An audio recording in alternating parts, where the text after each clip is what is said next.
Please welcome the panel on the story economy, hits, talent, and the forces that shape culture, moderated by Louise Taberner, Senior Advisor, Milken Institute.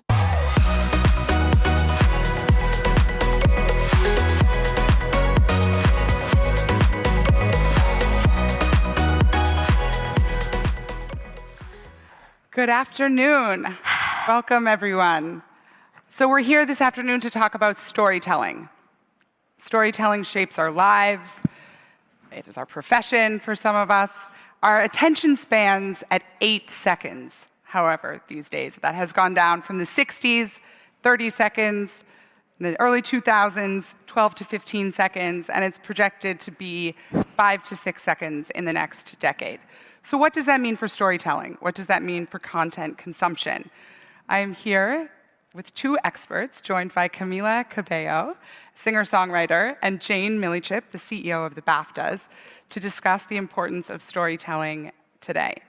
We'll start with Camila, and in doing my research, normally Camila is speaking or performing to 65 to 70% of the audience would be the age of 14 to 30 years old, and 70% would be females. So that is quite different than the demographic that we're looking out to here today. So I thought perhaps we might want to contextualize you a little bit for some of this audience if they don't have a 16-year-old daughter at home who might not be as familiar with the life and incredible story of Camila's success. And so when I think about Havana and it becoming, I guess, the most streamed song ever in 2018 for a female single artist, and debuting at #1 on the Billboard list. I mean, the list and awards that Camila has won, 136 different nominations and awards, I believe.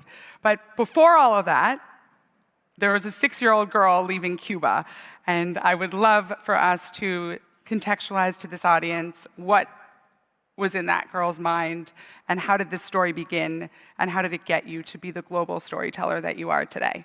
So, okay, well, what was in that 6-year-old girl's mind specifically?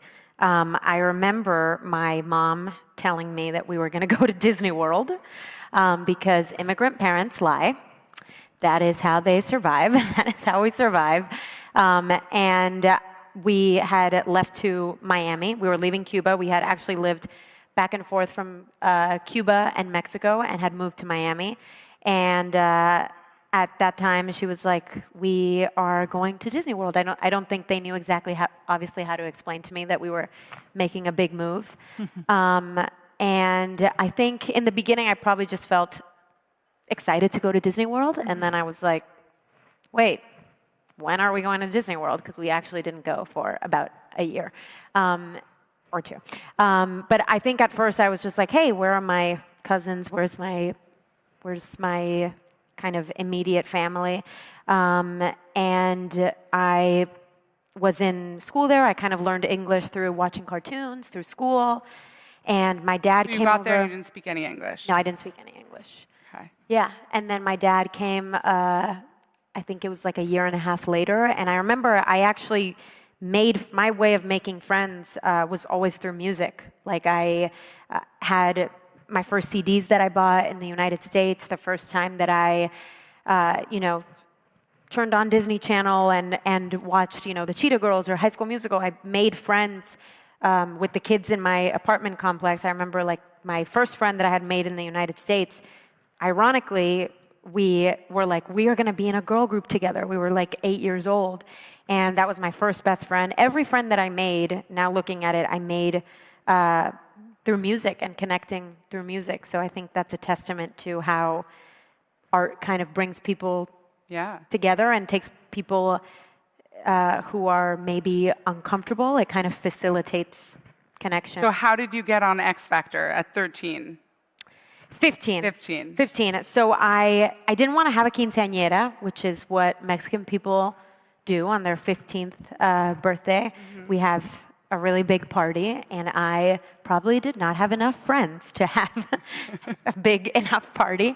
So I was like, instead of having a quinceañera, will you guys drive me to an X Factor audition? Do you guys know of like American Idol, X Factor, America's Got Talent? Yeah. That kind of stuff? Yeah. So I was a big fan of One Direction at that time, and I was obsessed with singing. One Direction, British, Britain's own. And I was obsessed with singing. That's like all I ever did. I didn't go to parties. I didn't really hang out a lot. I was always singing. I waited for my parents to leave and go to the grocery store, and I would be in our basement, and I would be singing. And that was what I loved to do. And so I remember there was a YouTube video where One Direction was giving tips for people to audition for American X Factor. Okay. And I don't really think I thought it through so much because my parents, I wasn't even the person that was in school always singing. I was very, very shy. But I was like, will you drive me to North Carolina where the audition is so I can audition for X Factor? And I think the instinct was a blurb of many things. I think it was like, I really wanted to meet One Direction, to be honest. And I think I just had this like 5 seconds of bravery moment where I was like, oh, this would be so cool. They were kind of from these small towns. I don't have any connections to anybody in the music industry. I was always singing, but I never thought it could be a reality for me. But it was, and you got there, and then they were going to turn you away. Is that? Yeah. And how did you figure that out? I groveled. I groveled for 3 days. I was in North Carolina, and they were like, hey, you're an alternate, which means you're not a sure slot for auditioning. There's a maybe 1% chance that you're going to get to audition. We don't want to disappoint you and your family. You guys should probably just go home. And I was like, so you're telling me there's a chance? Yeah. So I stayed there, and I think that I remember like Simon Cowell walked backstage, and I was like crying, and I was like, please, sir, they won't let me audition. And he was like, what are you talking about? I don't even know this kid. That's so weird. But I think the producers saw how badly I wanted it, and they ended up letting me audition, which I think I really did learn from my parents and that kind of like immigrant mentality of just hustling and like, you know, not really taking a no is a flexible response. Well, you've come a long way now to having 60 million followers, I think, online, and continuing to win so many awards. I had the privilege of seeing Camila a few nights ago perform, and it's I advise all of you to make time to go and see a concert. But moving on to Jane, so on the other end of the spectrum, we're focused on culture and excellence and long-form narratives and the opposite of what some of Gen Z wants. Oh, I thought you were going to say at the other end of the spectrum, people who can't sing. Oh, yeah, and maybe that too. Yes. You'd be correct. Sorry, carry on. No, absolutely. But Jane comes from 25 years of content creation. Well, in fact, I produced Pop Idol in New Zealand. You produced what? Pop Idol in New Zealand. Oh, yes. Wow, that's crazy. Yeah. So I know what it's similar like. thing. Yeah. Oh, yeah. There's a lot of jeopardy in those programs. Good storytelling. Yes. Sorry, carry on. It's I so keep true. interrupting you. No, absolutely. So, when we think about the Gen Z audience that Camila has and the direction that storytelling is going into, maybe you can just provide us a little bit of your perspective on what that means for awards, for BAFTAs, and for the industry that you represent. So BAFTA is more than an awards organisation. We represent film, games, and television. We're one of the few entities that does, and we're an arts charity. And our role as an arts charity is to cheerlead for the screen arts and cheerlead for storytelling, as well as level the playing field in the screen arts and provide opportunity where it doesn't exist, and ensure that the screen arts are as representative as possible of the full spectrum of society, and particularly those who are marginalised or come from underrepresented groups, so that they can come forward and tell their stories. And if they tell their stories, we, the public, are going to be a lot more engaged. It's a brilliant kind of circular economy. And do people know that? Like when I hear of the BAFTAs and think of like the exclusive fancy parties we're on a bit of a and the journey awards. because a lot of people don't realise we're a charity, an independent arts charity. But long may our awards be as famous as they are. We're a big bellwether for the Oscars now, and so it's really put us on the map. And we produce awards for games and television as well. But storytelling is really at the heart of everything we do. And for me, it's part of the human condition. It's the only way we can make sense of being a human is to tell stories. From the songlines of Australia through to, TikTokers and 8 seconds. You can tell a great story in 8 seconds if you really try, but just make it resonate, make it count. Storytelling is in all of us, and it's in the weirdest places as well. And stories for impact, I think, are becoming increasingly Well, we were talking about that in terms of for this audience who has a focus on investment opportunities and areas to watch. You were saying that this... So storytelling can come in all forms, and just entertaining can be a really, really good thing. We all need a bit of joy in our lives. But increasingly, we're seeing stories for impact. And what I mean by that is stories that make real-world change. And there's some really interesting recent examples in the film industry. In 2018, Alfonso Cuarón's movie Roma, which won BAFTA and Oscar, was instrumental in bringing rights, proper social security rights to domestic workers in Mexico. Made a huge difference.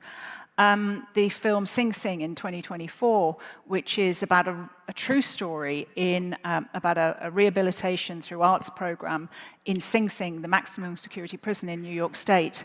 And that program, wherever it's been introduced in prisons, and that film, where it's being shown in prisons, is reducing recidivism, i.e. repeat offence, from 60% to 3%. And that's the kind of change you can make in storytelling. There's a brilliant filmmaker that not many people know who he is. He's not that famous, but he does some great work. Damon Gameau, Australian. He's a big environmentalist. He's just made a beautiful film with young kids. He took 8 young kids. It's called Future Council. Took eight young kids around Europe to try and get them to solve climate crisis. And he embedded these kids in big corporates. And it is the most beautiful film. And they are the most articulate and wonderful kids. Wow. And it's really joyful storytelling, even though it's tackling, there's a real thing at the moment, with kind of climate anxiety. Mm-hmm. And some of the world's biggest problems at the moment feel so big that we feel powerless. Mm-hmm. But when you apply a human story to it, you can find your way through the problem. Mm-hmm. And that's what Damon is doing with the types of films he's making. And so is that engaging with the audience more? Is that a theme? Hugely, yeah. He's got great audience pickup. And so this thing keeps catching on my collar. It's making a noise. Stories don't have to be like eating cardboard. They don't have to feel like homework. Yeah. But they can make real life change. And there's a new kind of career for some people in the screen arts now called impact producer, where you will work with the storyteller, with the writer-director, early on in a story's development, so that you can get that film, game, or piece of television to the eyeballs that you want it to. And that might be a mass market, or you might want to try and change, policy. And so I feel really optimistic about all forms of content storytelling. So Camila, even when long I think form. about... And kids can concentrate if they want to. Yeah. It's just that they're not always served up really great content. They can concentrate for hours if they really want to. Mm-hmm. You watch a kid playing a really great narrative game, they'll be there for 3.5 hours. That's true. There's nothing wrong with their gaming, span. I think, is a different conversation. There is nothing wrong but with I think that's what I'm getting at with this interactive component to the content that you're creating. And so you can work to create a story and tell it to the world, Camila, the way you want to, but also the way people interact with it and how they chop it up and reshare it with the world can be in a completely different context. Mm-hmm. So how do you think about that and do you have to be on guard with everything you say? Do you have to do you mind? Is it okay that people take your words and share them with the rest of the world in a different way and create further forms of your content?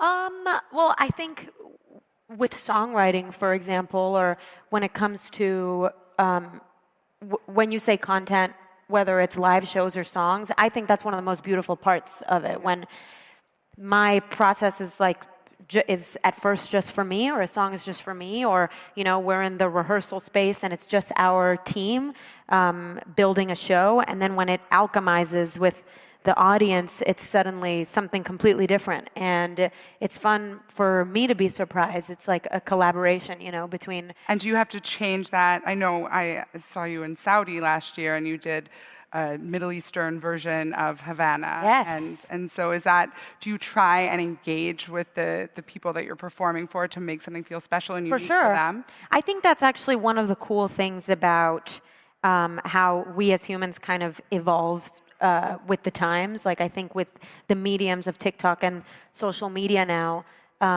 you kind of have to be more spontaneous, more on your feet, because people have heard me sing Havana and perform Havana so many times. Like, if it was, 40, 50 years ago, I mean, it would have been different.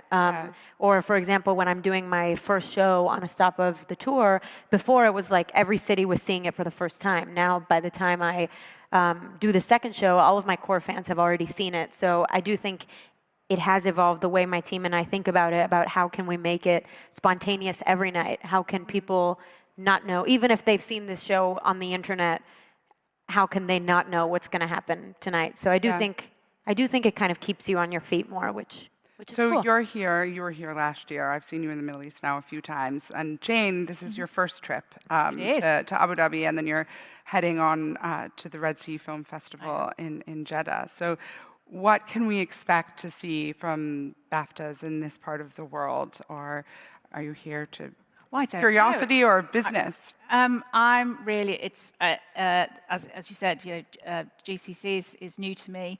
BAFTA is formerly known as the British Academy of Film and Television Arts and Games, only that's not in our title. And we really are about global storytelling, though. So we are there to promote the interests of the practitioners and creatives in the arts field, particularly those from Britain. But for us, the cultural bridge between nations is really important. So many great stories have been told through co-production, and this is a first, step for me. It's about time I made this trip, and I'm really interested to meet as many people as I can and talk to you about your stories. You will have brilliant stories. Everything from Ahmed Ibn Majid onwards, the brilliant, was it 15th century cartographer and navigator from the Emirates, well known for being an incredible astronomical navigator, yet what he's known for is his stories. His maritime journals are what made him the man he was, and why the Portuguese followed him all over Africa. So there are great stories here, and I'd like to know them.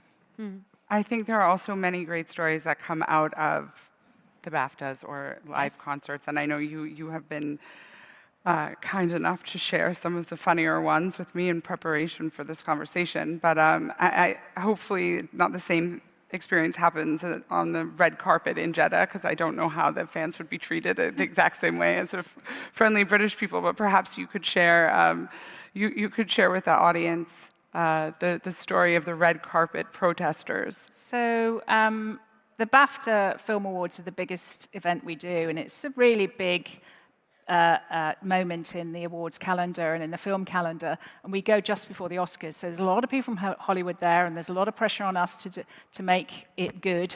But live events, as I'm sure anybody who's involved in them here, you just can't control people. And one year recently, we had a protest from Stop Oil. They weren't protesting against BAFTA, but they wanted to get onto our red carpet to get on the news feeds. And they glued themselves to our red carpet, which is a bit unfortunate. Glued? Yes. Bearing in mind they were climate activists. Our red carpet is recycled until someone glues their hands to it, and then we have to make a new one. But anyway, moving on from that. So my team, we like to think we're very nice at BAFTA. So instead of removing them, we just put little barriers around them. Meanwhile, people like Camila came waltzing by. Walking down the red carpet. So we just had these little barriers on the red carpet, and we were giving them drinks and making sure they didn't dehydrate, and we were being very kind to them. And then once everybody was in the building and the public went and the police were starting to dissipate, then my team went back to them, and these guys were a bit deflated because they had no one to perform in front of anymore, because it's just an empty red carpet, but they were still stuck to the red carpet. Oh my God. So we cut around their hands and then sent them off. And then the police turned up and said, "Where are the protesters?" And we said, "Well, you'll find them. They're walking toward the tube station, and they're the ones with carpet on their hands, glued to their hands." So, yeah. That is some strong glue. There'll always be something bananas that happens at the BAFTAs. Yeah, absolutely. Well, live performance, and I guess you both shared a moment when someone's pants fell down standing at the podium, it sounds like. So hopefully that doesn't happen at the Milken Conference. If any Star Wars fans are here, Mark Hamill, who is Luke Skywalker, we were thrilled to have him at the BAFTAs this year, and he was presenting the final award. And he'd been to New York a couple of weeks beforehand to have his suit remeasured, readjusted, and it was a little loose. And he came on stage, and thankfully he was behind a podium, and his trousers fell down. And he caught them mid-thigh. Meanwhile, I was texting my teams like, "You've got to edit this out of the show. This is just a poor guy." I would never have said this in public had I not seen him laughing about it on a talk show in the States. So it's okay to speak. But I think, well, you saw it, didn't you? What was crazy about this moment is that I'm pretty sure nobody on TV saw it. No, because it was edited, because the podium was in front of him. And the whole center, I feel like, did not see it because there was his pants fell down and there was no, ooh. It was completely silent. And me and my friend were just like, we were to the left, so I saw his pants fall all the way down. And I was like, anybody seeing this? Like, this man's pants have fallen down. Demi Moore was sitting to the right of me, and she was on her knees laughing at him. I was laughing so hard. I was just like, am I going Thank goodness for technology and the ability to edit. And I think that brings us on to the next theme of AI and technology in storytelling. And obviously, in both of your industries, what is going to be disintermediated because of AI? What jobs are going to go away? Is this a tool? It seems 60% of the entertainment industry is now leveraging AI to write or to script things or to film things. And so is this something we're nervous about or excited about? I feel kind of neutral about it. I don't think it's useful to be afraid of it because I don't think that you can stop it. I think it's going to I think it's a tool just like anything else. And I feel like in music, for example, people were nervous about electronic drum programs. They were nervous about auto-tune. But I think it's just its own kind of thing. And I think if anything, I've seen a lot of musicians, at least I've seen a lot of musicians, and I feel this way myself. I think I'm craving more real musicians. If anything, I'm craving more analog things. I think the pendulum always kinds of swings in different ways. I found it really interesting that you said you're on a digital detox right now and you've cut out everything. Yeah. But I asked if you're still watching movies, and you were like, of course. So it's interesting to see what the difference between different types of... Well, because I feel like some things are, at the end of the day, I feel like humans pretty much, we still have the same biology that we did a long time ago. So, human touch, the sound of a drum beat, these things still calm our nervous system the way they did thousands of years ago. And I think there's things like, there's candy, and then there's like substantive food. And I feel like novels, books, real conversations, sitting around and, playing guitar and jamming with friends, watching a film that makes you feel something. That's like real substance. And then there's other things that to me is like more shallow. Like to me, that's like social media and comparing myself to people. Or building a brand. You need to do those things, but... Yeah, but sometimes, but I feel like for me, my responsibility as an artist is to first like cultivate myself and then hopefully put something out that hopefully is substantive and isn't just candy, because I just find that just candy is good sometimes, but being on a diet of only candy makes me feel mentally unwell. Yeah. Thank you. And Jane, how do you see AI and technology impacting? Well, it's a complex subject. Technology has always nudged the screen arts along because whether it's 3D or high definition, and technology often forces us to innovate, and that's a really, really good thing. the screen arts have been threatened many, many times, existential threats from technology that we're going to be replaced by the bots, and every time we innovate. And I think there are real challenges around copyright, and for artists, I think it's really, we really need to look at it. However, I hope that we will just get beyond the fear and see it as a tool. Yes, it will replace some functions in our ecosystem.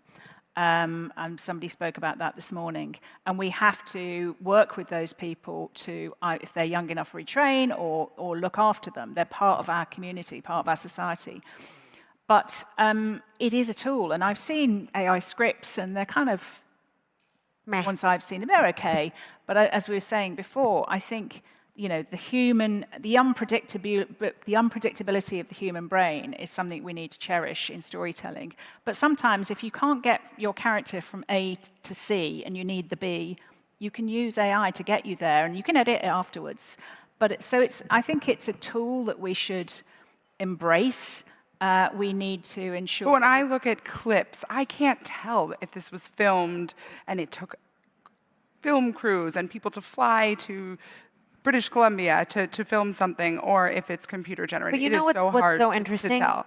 On our family group chat, my mom was like, told my 18-year-old sister, she's like, wow, look at this. My 18-year-old sister is like, Mama, that's AI. I can't I have to teach you how to know these things. Oh, really? So I think that the more... Old. No. I just mean the more that because kids spend so much time online, I think they're so exposed to it that I honestly think your brain your eye evolves to see the difference in these things. And well, there's a story overnight from Sky News, which was I think it was from Pakistan. A former politician's sister was interviewed on Sky News last week. The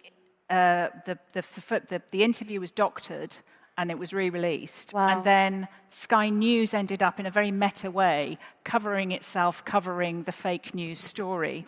But yeah, it was quite convincing. But I think we're more and more alive to it. Mm-hmm. Yeah. I think you can. And also, it really teaches you to do your proper research. It's a bit like, how many school kids are told don't just rely on Wikipedia. Yep. Find primary source. Use it as a bridge too. So, just double check. So maybe tell us a little bit about the UK right now. In all of the other conversations I've had for the last few days, it's the number one place for millionaires in the world to move right now is the UAE. There used to be the US. Mm-hmm. The number one place they're coming from is the UK. I think there's probably a lot of people in this room that used to live in the UK that have now moved here, or have friends that have left the UK. And with all this negative information, tell us something positive, because it seems the film industry in the UK is actually one of the few things that it seems to be booming and growing. Well, if you listen to all the dispatches at the moment, you'd think that we'd just gone back to the bog in UK. After inflicting the worst act of self-harm we did in 2016 by voting ourselves out of Europe, it has been a bit of a challenge.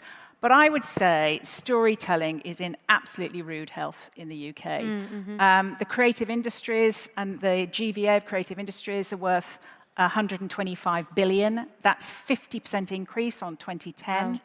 Wow. The creative industries are 6% of the economy. There are more US studios popping up all around Britain at the moment because US studios are coming to Britain because there's great craft and great skill there and great talent. And we've just got to really embrace that and just, it rains a lot, but we do have some sunshine. Mm-hmm. And I think, we'll get through. Europe is messy. We always have been messy. We always will be messy. But I think, I'm really optimistic about the screen industries, the skill-based, and from an investment perspective, looking at opportunities. So you said stories for change. You see as a genre where people could invest around. Are there any other themes or areas that are of interest or worth noting to our audience? High-end content has never been more expensive, but more impressive. So increasingly, the ecosystem of the entertainment business requires additional funding. We need external funding in order to refresh the kind of the financing of our content. And there was a wave of it in the 1990s, I think, with more VCs investing in production. It kind of went away a bit. I think we would welcome it back again. And look, you could be part of a story for change.